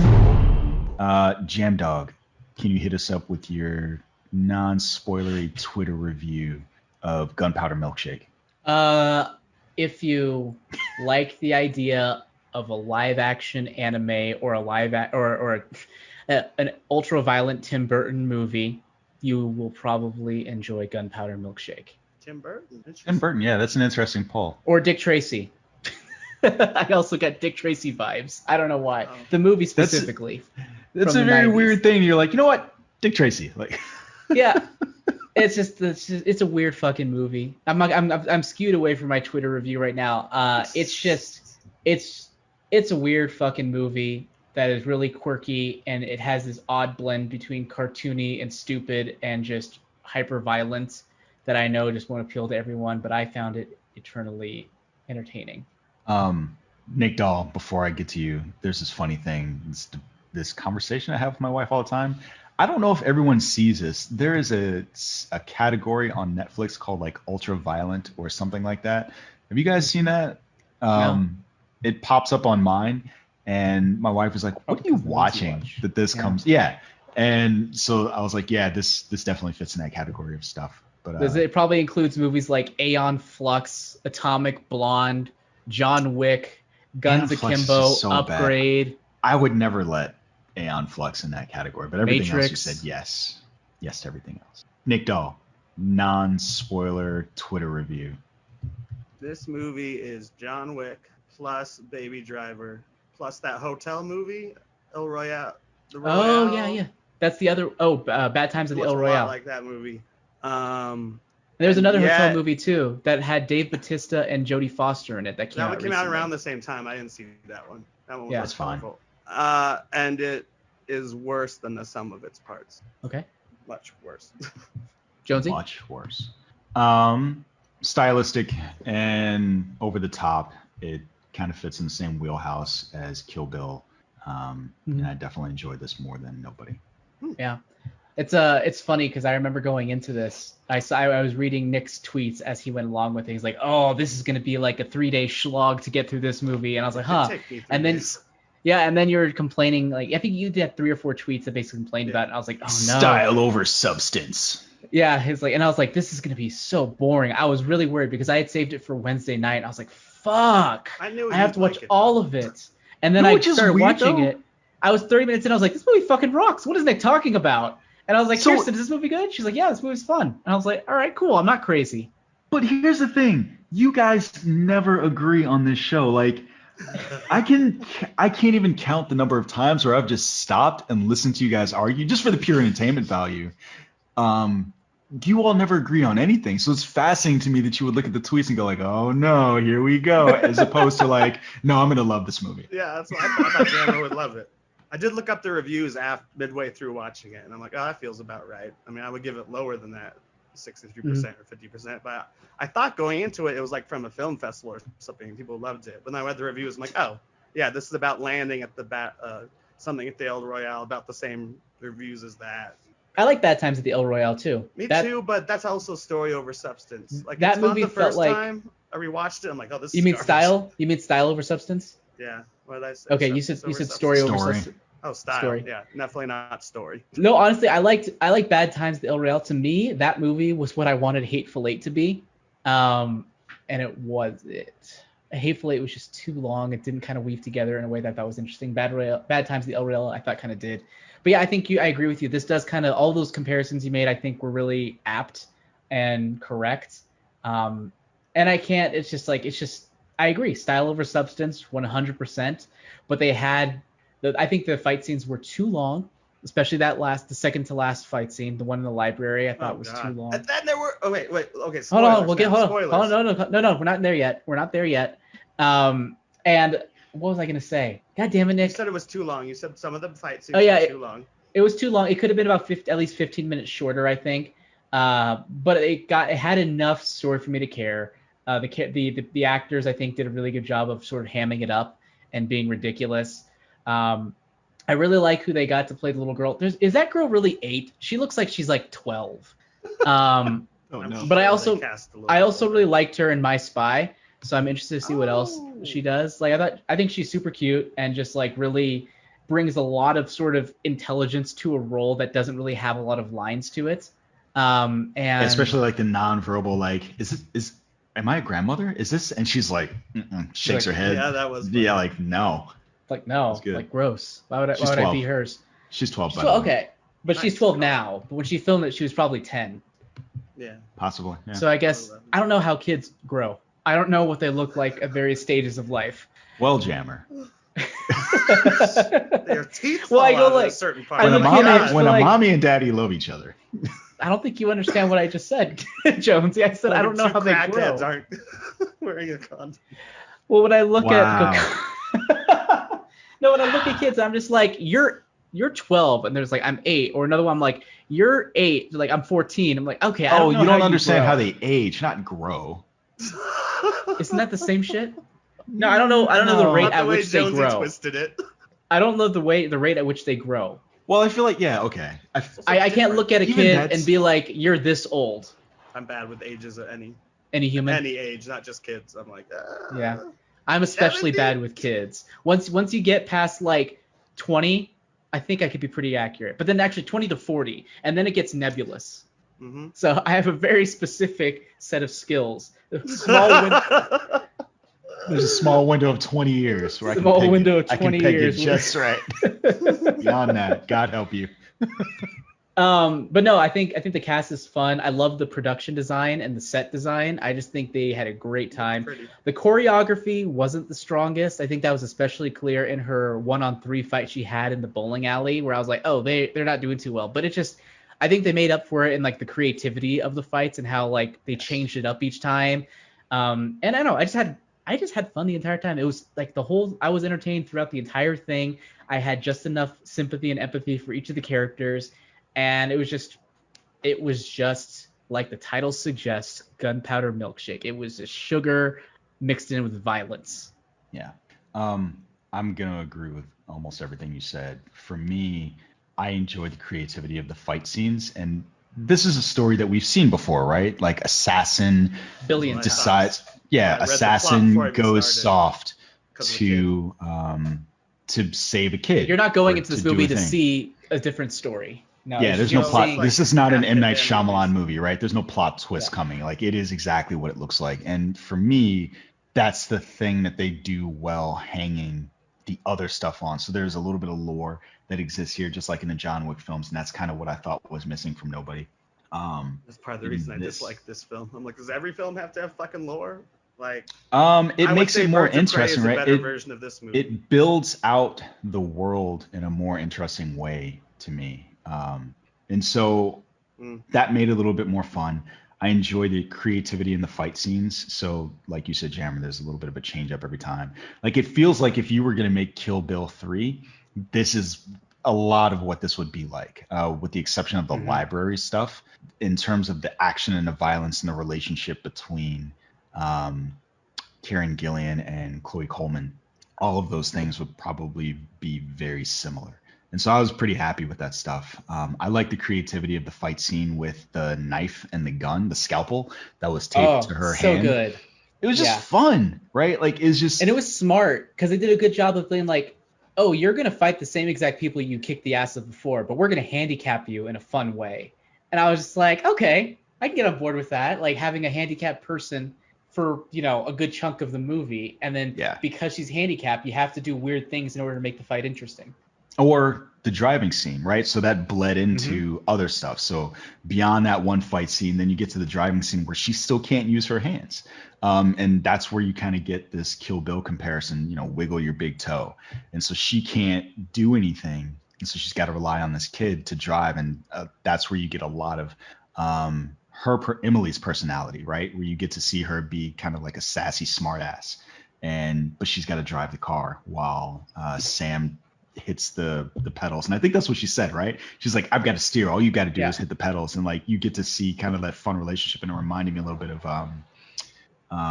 Black Widow, like watching the two of them interact. I loved their chemistry together. So it's fun for me. Yeah, and hold on, let me think of one thing. I'll just make sure before we get into spoilers. Nick is ready. He's like, I just want to throw this shit apart. Okay, let's go ahead and get into spoilers. If you haven't seen Gunpowder Milkshake and you think you'll care about spoilers, I don't think it matters that much, to be perfectly honest. I don't think you lose much of anything. Well, but, I think what you lose is this. Like, I think for one of a movie like this, especially the first one, you're like, who's going to live and who's going to die? Like, I think that's really the biggest thing that can get spoiled. But when you're talking about, so one of the things that bothered me about John Wick 3 was, or before I even saw it, they were like, we're making John Wick 4. And I was like, that sucks all of the suspense for me out of the room as to like whether or not this trilogy will end with him dying, or if it even is a trilogy. So anyway. So Nick, spoil what you want to spoil. It's not even that big a spoiler. It's just like, it felt like Lord of the Rings at the end. I kept thinking we were at the ending, and I think they added on 3 endings past where I thought the movie was over. Like, I didn't even think because they did the library fight, and then they go off and talk, and then they're like, oh, and now we got to go to well, that was clearly the end of the second act. Like, okay, and no, the finale should have been the fight in the library for sure. And then it's like, oh, and now we have to go do a scene where we're gonna deal with Paul Giamatti. What's wrong with that? And then they just changed their rules, like the characters. They're like, oh, don't look at any violence, honey. And at the end, they're like, we're gonna send you straight to a guy whose head might be blown apart. Well, I think that's part of her growth as a character, right? The idea that Karen Gillan was trying to keep her away from all of that stuff. And at the end, or not even at some point in the movie, Emily is like, I'm her apprentice. And I think you just have to accept that. He makes the joke earlier, and then. Yeah, like I think you have to accept like that's what she wants to do. And it's very much what they talked about in the beginning. So Sam becomes her mother, and then Emily becomes her. And there's a conversation about that where Sam is very clearly to her mom like, what else did you think that I was going to do? What did you think that I was going to become living in that world? So I think there's a very straight line of living in this world. This is who you're going to become. So I don't find it to be problematic at all. I kind of disagree with you, Jonesy, on that, because I feel like I agree with Nick. There was a lot of this don't see the violence, little girl. And I feel like at the end they kind of managed to retain that. They're going to solve this in a non-violent way as much as they possibly can and leave the world so that she doesn't become that. That's what I thought the whole point was. Because if she is going to become it, that goes against what the main character said when she had that conversation with her mom. Or it's like, why would I want to drag someone else into this world when, it's dangerous? She enjoys slaughtering people, but. I don't know. I don't know that I think that you can walk a child into Paul Giamatti's front door and have a sniper rifle train her. And maybe she doesn't see what's happened, but there's an implied violence and there's an implied threat. And I think that children are smart. And maybe I'm reading too deeply in what the movie means, because I think that children are smarter than that, right? They understand the implied threat. And so does he. And so she has to as well, that if you don't do what is happening, you're going to die. And so it's hard to expose a child to that method of getting things done and expect that they would turn out differently than you. I think that's just me. Two main gripes. You can hope. That's the thing, is you can hope. They don't have to be logical all the time. Sometimes people hope that they could beat their way out of a situation and then hope that their kid doesn't remember them beating somebody to death in order to get out of that situation, and then hopefully you can proceed on life on a higher path. Or just like spanking, like, hey, you've hit your sister, so now I'm going to spank you and hope that you don't do further violence. I'm not saying it makes sense, Jonesy. I'm just saying. No, I'm agreeing with you. I'm saying I'm giving it as a real world example of like, this is a thing that happens in people's lives. Like, they see a child do violence, so they do violence to the child to stop them from being violent, and then hope they don't continue to be violent. I'm agreeing. I just had flashbacks to being chased around the coffee table as a kid. My mom's like, "Get over here! It's gonna hurt more if you keep running." Did you ever try and gauge that? Did you just like stand still, like, okay, I'm gonna use this for a comparison for next time? No, I did not. Like, next time she catches up to you, like, Jesus Christ, that was over 9,000. Maybe I should just stand still. I just know that it didn't hurt nearly as much when my mom spanked me versus when my dad spanked me. So my mom was like, okay, I could put up with my dad. I was like, fuck no, I got to find a way out of this one. They would just run faster and tire him out. Try and catch me, old man. Higher, faster, stronger, baby. He wasn't that old back then. He was like in his 30s or late 20s back then, so he wasn't that old. He was in his prime, and I was still growing. There was no way I could outrun him back then. I don't know why I'm thinking about Tombstone, that conversation with Ringo, where he's just like, "You retired too?" Like, nah, I'm in my prime. Mom's like, "I'm not chasing you. I'm retired." Dad, I'm in my prime. Sorry, random tangent. That's good. That's So good. my other two complaints are that I am really tired. I mean, I like Nobody. Nobody's probably the only one of these types of movies I've enjoyed. I'm really tired of the John Wick formula where it's like shoot so fast, like cut so fast. It's like, what's going on? Like, and my biggest complaint, it's happened the most in the finale, but it happened throughout the film, is when the Please main characters. Don't say it. Don't say it. Are you gonna complain about people running in with knives and bats and axes instead of guns? Yes. Whenever the main character didn't have a gun, the villain suddenly didn't have guns. It's like, that's super literally convenient. what it's like. Yeah. What movie All movies are you watching? convenient. What Every movie movie are is you convenient. watching? This is like getting upset that Elmer Fudd doesn't die when his gun explodes. It's like the same exact I think thing. that's Have you quite watched a this bit movie? different. And Is it speaking though? of which, I did enjoy Space Jam more than this movie. I also did watch Space Jam. But no, I mean, I agree it's convenient, but also who fucking cares? Did you watch this movie? This movie is not about like a riveting story. It's not about twists and turns. It's about So it has the none of the stuff I like about movies. juxtaposition of really like violent stuff and then sort of sugarcoating it with like big bright colors and sort of cute characters. It's like that's what the movie is. There's no need or even attempt to make it be remotely realistic.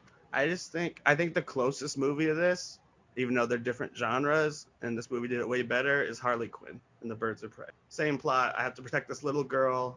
It's a girl power movie that does it better than this movie. I don't know that girl power factors into it in that. It does with like. So you like the librarians. Mads Mikkelsen movie, the one where he was the assassin with one eye. I haven't seen that. Which one's Would that? I like it? It was on Netflix. We watched it months ago. We watched I didn't that watch it. Nicholson movie for this? No, Yes. we never watched it for the podcast. We talked about how cool it looked. I never watched it. Polar. I never saw Polar. Never saw Polar. Are you sure we did it for the podcast? I don't think you were on the podcast. Let's see. I'm gonna have to look. I don't think I've seen that movie. We watched the awesome Mel Gibson Christmas movie, which will be the last. But what Mel really Gibson surprised movie me, I'm sure Nick, we ever watched. is that you just weren't entertained at all by this movie because you're just like you had to That's watch it what's over weird 3 about it. days. Yeah, I'm Yeah, surprised. like the last day was the Well, no, I'm hardest. not. But I left a full hour left. What was it that you didn't like I just about didn't the movie? connect with any of it. Like I don't know. Do you know? It Can felt- you pinpoint why? No, I really can't because I gave up after 30 minutes on the first day, and then I made it to an hour on the second day, and then the third day was just. It was like the most painful thing I've watched. I don't even know why. I can't even explain why. It just. I want to didn't click with dissect. me I want to dissect whatsoever. why because I usually can at least pinpoint what doesn't click with me. Usually it's a character. Usually it's a plot point. Usually it's pacing. Usually it's something. Like what is it that you don't like about this movie? Let's be a doctor. I'm Dr. Joseph J. Medina. I'm here to understand you and your mental state and why you don't like this movie. So Well, I we're talking about definitely Gunpowder Milkshake. I definitely shouldn't have read the description first because I immediately rolled my eyes and was like, "This story again." Okay, Even hold though on, it's- hold on. Rolled your eyes. Why did you roll your eyes? It's a tried and true story, but it's done way too often. And there's the kid, Okay. and now I soften up for the kid, and it gets me into bigger trouble. Because if I just gave up the kid, I'd be out of the trouble. Okay, so basically what it sounds to me like, you just want something completely different. The second, if you come into a plot that you're already familiar with, then Well, that's you're not just always already the you're case. already going to start nitpicking at things that you don't like about it because it's like, well, of course it's going to do that. Therefore, it's not entertaining. And I didn't like the action, like I kind of mentioned before. And that's fair. Yeah, It like I said, opens the up with action. action. It's not like I had to wait to see action. Like the first scene is like she's just killed. Like we don't see it actually, which is nice, but she has the rampage scene in the very beginning, which gets her into more trouble. And then the bad guys just weren't clear. I mean, you always knew they were bad, but I'm like, is this person from the firm? Is this person from the old weird character actor whose son got killed? Or are these people who are, yeah. Because the 3 guys were from the firm, right? They were sent by Paul Giamatti, and everyone else was sent by the guy, the character actor who I never know his name, but whenever you see him, you're like, yeah, this dude. It's Ian something, I think. I mean, it was clear to me who was chasing them when. At least to me, it was. Because if it wasn't for, if it's not from those 3, if it wasn't those 3 guys, it wasn't from the firm. It was always the other guys. It was always the other guys. Yeah. And then they just add a creepy guy who takes the girl hostage in like the last fight scene. Whereas I feel like we should have been seeing him throughout the movie. We did see him. Actually, or is he the guy that the dad's talking to earlier? He was the dad. You see him throughout. No, not that guy. The guy who takes the girl hostage. He was his nephew, I think. Yeah, he was the guy. He was like the ringleader of like all of the baddies. Okay. I don't know why it just didn't click. I mean, those are a few reasons why. It sounds like you just weren't paying attention. What it does sound like is like you very much have like when you come into some first impressions, I feel like are a big deal. It's like, okay, your initial impression is I've seen this story before. I'm already going to be disappointed. So like your senses are heightened. Yeah. Your senses are heightened, so you're kind of looking for those things that you don't like, and that sort of snowballs into you just not enjoying something. Which I'm not saying is a bad way to do things. I'm just saying what I'm observing right now. Usually when I go into something with lowered expectations, it's a better chance I'll enjoy it because I've written it off and I sit through and I'm like, oh, this is way better than I thought. Like, I remember how much I hated like the first 2 hours of Justice League, the Snyder Cut, and then the second 2 hours I was like, oh, this is actually really awesome. Mm-hmm. So it just depends. I don't know. I definitely think it's mostly the genre. I want them to go back to an older school version of fights, not like the we don't know where we are. This is disorienting, like. Which is funny. I actually don't think I was never disoriented in this movie. I feel like they cut. Yeah, that's why I went. That's why I went to. I feel like you just weren't paying attention. Because like at the very end, like they literally had a single shot for that final fight scene, and a lot of it you got to see a lot of it. Shot. But I mean, you could see it though. I feel like that's exactly counterpoint to. Parts. I don't remember a single moment where I was just like, I don't know where I'm doing. I don't think there was fast cuts really ever in this movie. It kind of runs counter to the argument that the fight scenes were too stabby and too shooty too fast. Like you couldn't see what was happening. They very clearly showed you a lot of the time what was happening when. So I'm going to jump in with one of the things I thought was interesting about this. I don't know if you guys remember this. We were talking about the what was the space movie? And it had a problem with the fact that Fast 9. No. The other space movie, the one with God, names are leaving me right now. Oh God. What was the space movie we did where they were basically space truckers? You guys remember this? Alien. No. Space truckers. Yeah, they were in space. Technology wasn't particularly good, and they had to go to different planets and wear suits. Drawing a blank. Oh, it had Pedro Pascal in it, right? Yes, that one. That was a great movie. I don't remember. Prospect. Meh, it's fine. Prospect. So yeah, I like that one movie. of my big complaints about that movie was feeling like they moved on way too quick from him killing her father. And so I thought that they did a much better job in this of like, she didn't even want to tell her what she did. And then at some point the girl just, they addressed it and then they moved on. That was the thing that I wanted in Prospect. And I felt like they did a much better job in this movie so that the characters could even move on to the next thing. And so I thought that was a really good thing for me. One of my weird I agree. I think they did one of my weird little things. They managed to capture a lot of humanity in this movie, even though the characters were cartoony as fuck. Yeah. And I wouldn't say they captured it in like a big way, but it was enough to keep the story going and to keep me invested in the story. And I think that's what I said when we watched Prospect. Yeah. What I love about this movie, changing the subject to like to the quirkiness of the movie, just like those 3 guys from the firm, I thought were fantastic. Like the moment when they were introduced, where it's like the guy gave orders and they start to get up and then he starts talking and they start to sit down and then they just start to like hover in place. And I was like, oh, I get the tone of this movie. This is goofy as fuck. There's nothing serious about this movie. And then you have that after they have the fight scene where they get their asses kicked or when they're in the hospital. And then and then you see them like with the guy has like 2 guns and then is like on crutches whilst with the guns. And then when she's like giving orders to the little girl to like tie the knife to her hand and everything, I was like, where the fuck are these guys? Like, how do they have time to do all this stuff? And then they cut to them like hobbling very slowly across the hall in their respective states. And I'm just like, oh, this is brilliant. This is so good. It's so stupid and fun. Did you guys notice that Lena Headey had dragons on her guns? Mm-hmm. I did not. The one guns with the knives on the end. Yeah, thought that was funny. I don't know if that was a deliberate thing for her, but. Oh, is she from Game of Thrones or some shit? She looks familiar, but I couldn't. She's a very main character in Game of Thrones. You probably also recognize her. She was in Dread as the main villain. Oh shit! Oh, such a good movie. She's also just kidding. Should have spent the money on this on Dread too. And she's also in 300. Yeah, and she was also in one of the Terminator movies, the last one, actually, Dark Fate. No, wait, not Dark Fate. Which one was she in? No, she was in Sarah. She was in Sarah Connor. Sarah Connor Chronicles. Sarah, thank you. Yeah, she was Sarah Connor, right? Yes. I never watched the show. It is far and away better than the one with Emily Clark, Emilia Clark.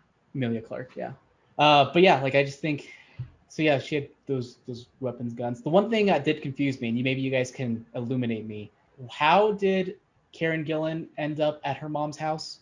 He sent her there. So who's he? He got Paul Giamatti. He sent her to he the gets safe off house. the phone.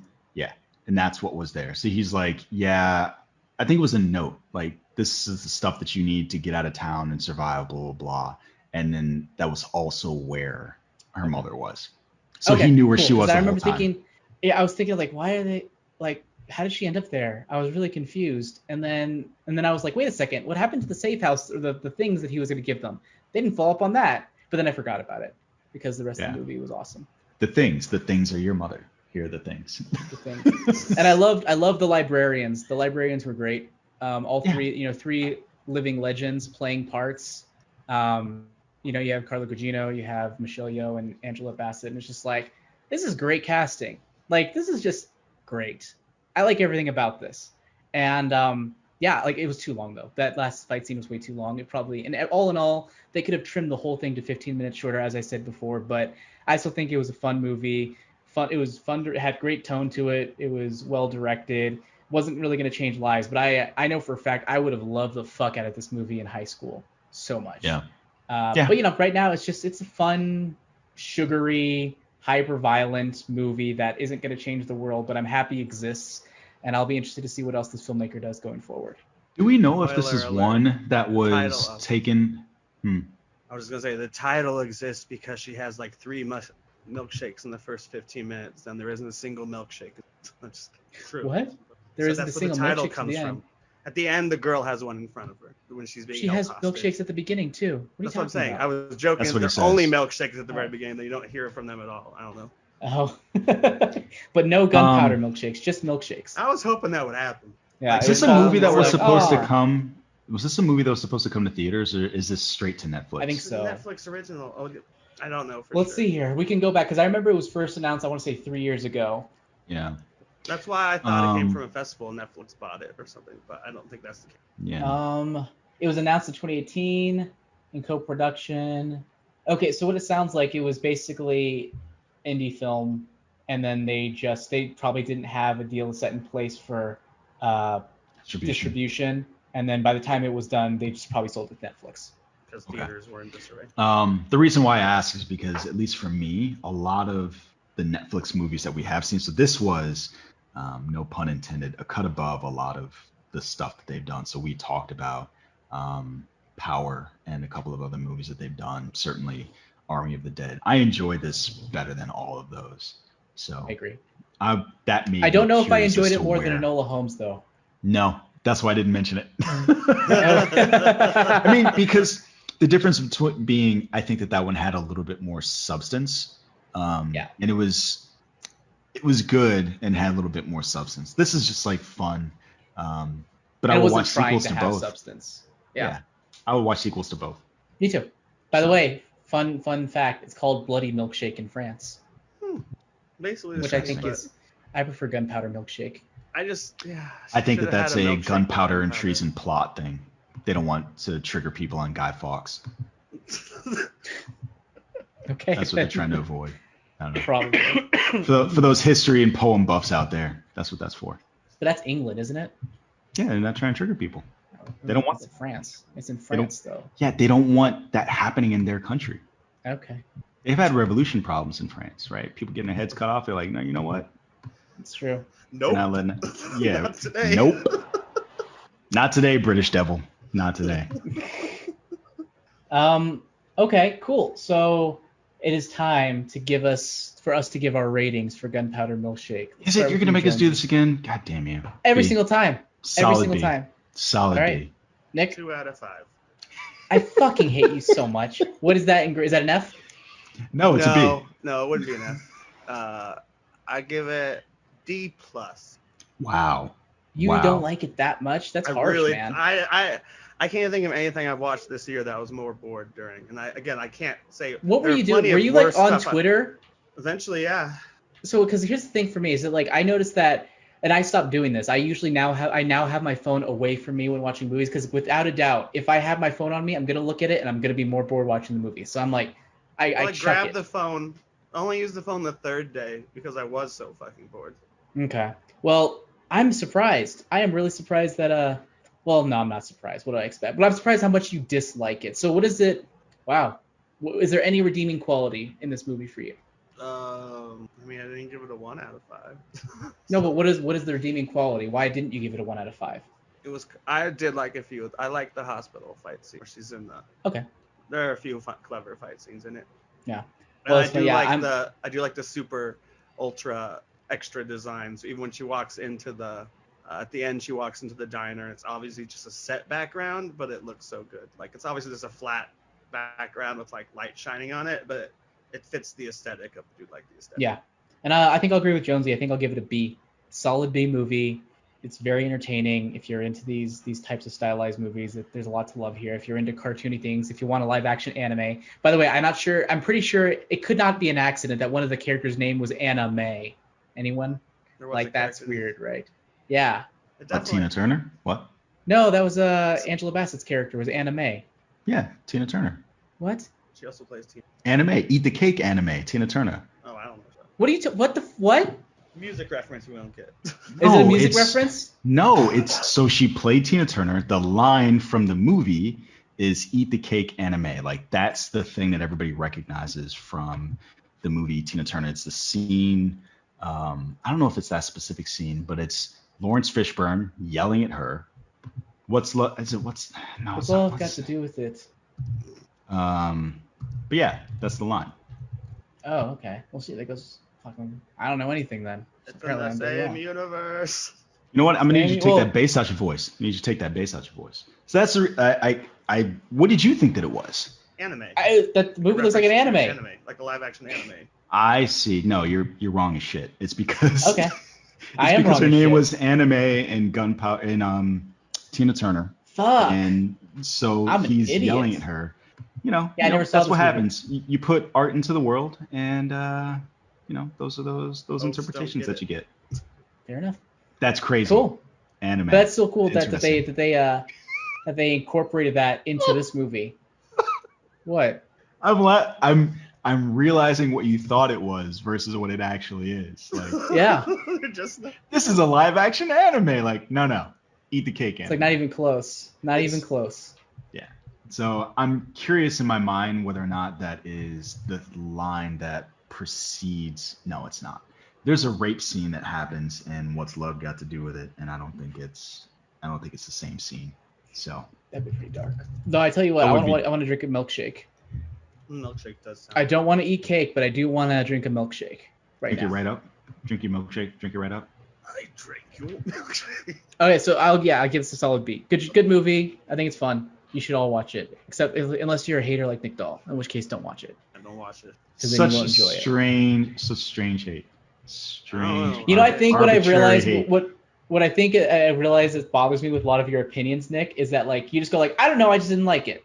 Yeah, it's I just thought it sucked. And I'm just like, oh, I want to get to the bottom. I want to get to the core of the reason. Like, why don't you like things that are tropey? Which is, I guess, is understandable. You want to be surprised. Too. But yeah, that's the thing is it depends on the trope. Well, what is it about this trope that you don't like? I just think a lot of tropes I do like a lot of movies you watch are classic stories. Seven Samurai has been done a million times. Zack Snyder can do it again. It's fine. One of my favorite tropes that I've been watching recently is the Three Amigos, Bugs Life, Galaxy Quest trope. Seven Samurai. Well, Seven Samurai, they're actually good fighters. But it's the same trope. In the end, they're setting a trap for someone coming. But it's the idea that they actually have no talent. Where Seven Samurai or Magnificent Seven, they're actually like the most talented gunslingers in the world. Just everyone in the town sucks. But the story of like, we think they're badass, like we don't know they're performers. Right. But I don't know. This one seems to be like every other. No, I keep coming back though to Birds of Prey. I just think Birds of Prey is a better movie. Like it's very similar too. But I mean, that doesn't mean that this movie is bad. Like the look of it. If there's another movie that's better, it doesn't mean that this one is bad. I don't know. I didn't connect to any of the characters. I don't know. I just care. Remember 5 minutes ago when I said arbitrary? Yeah, I guess it's like I want to know more. I want to know like the why behind it. Like whenever I have a feeling about something, I go like, "What? I feel this way. Why do I feel this way?" But I mean, they're not really. The thing is, they're not really grounded in consistency. You know why? Because they're arbitrary. God damn it. Well, I mean, I'm sure there's a reason why. I just don't know if you've verbalized it yet, or you understand why yet. I think I don't think it's arbitrary. I just think because we don't know what it is, it feels arbitrary. So we got to dig more into the Nick doll goop that is his brain and figure out what are his tastes. Do we though? And why? Do we? I think we do. I think that's going to be on another episode of Dr. Jammer MD. But as for this podcast, that says it all. I think that's it. I feel like each episode we should have Dr. Jammer MD literally have Nick say, bring a movie that you either love or you hate, and then we talk about why. You know why? Because it's going to end the same. It's going to be arbitrary. You know how every House episode is they go in, they're like, oh, this person's sick. They're like, okay, we're going to do this. And then it gets worse, and they have to figure out what the actual problem is, and then it gets better, and then the show ends. That's why I don't watch procedurals. Yeah, that's why I don't watch procedurals. Like House is a procedural. It's just a medical procedural. With the Sherlock that's going to be Dr. Jammer MD. That's going to be a procedural. You're going to get So really you're close. telling You'll be me- like, I think I understand what the problem is, and then it's going to get worse. You're going to work yourself into a hole. But then it's where you going to get don't better. understand it more, Then you're going to pop and then some it's going to get pills. better. You'll figure it out. But you know why it's going to get better? Because I'm going to be Wilson, and I'm going to say it's arbitrary. You're going to like, you know what? You're right. And then the credits will roll. That's how it gets better. That's how it gets better. That's how. I didn't like House. That's our twist on the procedural. I remember the reason I don't like House is that I remember in film school, and you may have been in this class, Nick. I don't know if you were. You were shown like the same episode twice. Is that why? I was in two of Ross Brown's classes, and I saw that episode. No, but twice. was it the episode where he like turns around and basically diagnoses a bunch of random people in the fucking lobby? And then I'm like, everyone's like, oh, it shows his character so well because it shows it is. I'm like, this is bullshit. Like this is Sherlock. It is Sherlock exactly. Holmes. That is exactly it. That's why He's it's BS. cranky. He's on drugs, and No, I get that. Like that. But I just don't like. But the thing is, he diagnoses it like that. But it's very clear the writers don't know what the fuck they're talking about. So it's just like. Is it? It's a whole different issue. I don't know. I've feel watched like the one episode of House. I feel like I don't feel like that's any Ross different than Brown's Benedict class. Cumberbatch's Sherlock Holmes. Like he would do that. He would turn around To be and point fair- to a bunch of different people and say this, that, and the other, and this, that, and the other. Yeah, but TV just comes across as very try-hardy comparatively. It's just the way it's done. It's very it's very surface level type stuff that just seems cool until you think about it for 5 seconds and it's like, oh, that guy's full of shit. Don't think about it. But then like Benedict Cumberbatch, I feel like maybe there's a little bit more. But I'm not going to defend it because I'm not even a huge fan of Sherlock. So I'm not even going to try to defend that. Like I think it's fun to watch, but I'm not going to defend that aspect of him. Interesting. I do think it's weird since we're talking about House. That they did not let him keep his British accent. I wonder, is it because they thought that it would be too, like, oh, you're just doing Sherlock Holmes? Were they trying to keep some elements? It's the same reason why didn't they let Benedict Cumberbatch keep his accent when he was Doctor Strange? There's It literally doesn't reason matter for that him. he's from. Doesn't matter. I mean, because that would be like making Patrick Stewart get rid of his accent for X-Men. Because just because they're he's from not Philadelphia. DC, right? Like the biggest complaint about DC movies is that sometimes they don't serve that authenticity. So I remember one of the biggest bitch out complaints about Constantine was the fact that he was American, didn't have blonde hair. Yeah. So for on the other side of that comic book movie studio, you've got like, no, we're going to stick to this stuff. I mean, the other problem is that it was Keanu Reeves. I got it. I 100% understand the jerk off motion that Jammer did. However, that's probably the reason why. So at least some element of it, some part of it, some Plus small it was part like of a it. different era. Like how long House left the year probably left the era probably Like 10 years ago. mid-2000s. So the show itself is probably 20 years old since it started. Yeah, I really enjoyed that show for a little bit, and I was like, oh, this is the same. The longer I'm done. those shows run, even like Psych, Yeah. which is one of my favorite procedurals, it's like, all right, All right, here we are. got again. it, cut the check. I love that Twin Peaks episode though. Dual Spires. Oh, I So love good. the Dual Spires episode of Psych. And it has most of the actors in it. Yep. It was like a Twin Including Peaks the guy, reunion including before the they guy, did it. including the guy who's regularly in Psych, but also was in Twin Peaks. He was Yeah. also in it playing. Yeah. Good show. That is a great procedural. I wouldn't know. I missed it. It's good. You could watch it on It's gotta be Something. Amazon somewhere. Prime. Something. I'm not really in the USA shows. Amazon I think Prime. Burn Notice was the one that I watched the longest. Well, that's the thing. Like, I Psych's can't say the I'm- only one I watched of all of them. So it's not like I I'm into was their shows never either. into TV shows before 2012. I wasn't into TV before that. So I never really was Really? into their shows really that much. I would say yeah. when we were in college is when TV shows started getting better than movies. Not all. It's not a rule. I'm just saying it was like the first time I watched TV and I'm like, hey, this is movie quality. Yeah, I was so it would've been, never on that 2006 or so. bandwagon. I was too busy watching my animes to Those are notice TV much about shows. live It's just a action. different type. Oh, But yeah, you're but watching not live like action shows. Gotcha. Yeah, not live action Hollywood shows Yeah. Cool. and movies. Well, all right. You guys ready to shut it down? Ready, Gotcha. Santa. Okay, Gotcha. Rudolph. Full power. That's Well, dear Transformers listener, meets- if you like what you heard, do all the socials, like, rate, comment, subscribe, share. We would definitely appreciate it. Also, LRM has other great content on the website, and come let us know what you think about Gunpowder Milkshake on the Discord, as well as any of the other news topics we talked about today. Jammer, where can the good people find you? You can find me on Twitter at JamTheWriter and all of my books under the name AJ Cerna on Amazon and Audible. And if you want to support what I do, you can go to patreon.com/AJ Cerna. Nick Dahl, where you at? I'm at Geeky Nick Dahl on Twitter, and I also do Marvel Multiverse Mayhem. I think that's what we had to change the name of our show to. Disney Plus You keep fucked saying us this. with You the keep Monday. saying this. You keep saying this. Is there a name change? Is it done? Yeah, I think it's Mayhem. I can't remember. Kyle came up with that. I never remember if it's Mayhem or Mayhem. That's what but you I think said it's last Mayhem. time. You said that 2 weeks ago. Listen, here's what I need you to do. I need you to write a note to yourself, make it sticky, put it on the screen of your computer, and then just leave it there. And then next time you can be like, hey, this is the name of the show. Well, I use my computer, but Then it'll be seared in your goddamn brain for next I time. can't see the show. I'm It's watching. Marvel There's a big it's sticky Marvel note. Multiverse Mayhem. I took 5 seconds to Google it, and Thank yes, I you. came to the title. You're It's welcome. too many M's. Too many M's. That's You know what the I don't point. care? I didn't want to lose my alliteration for Marvel Multiverse Mondays. And you can find me, Brandon Jones. I'm quitting. I'm done with this podcast. I'm so done. No. You can find me at Sir What just Jonesy. happened? I don't know. One On podcast Twitter on the at floor Sir is done. Jonesy. And contributing to the website, lrmonline.com. Folks, we will catch you on the next one. Hasta lasagna. Don't get any on ya. Mission accomplished.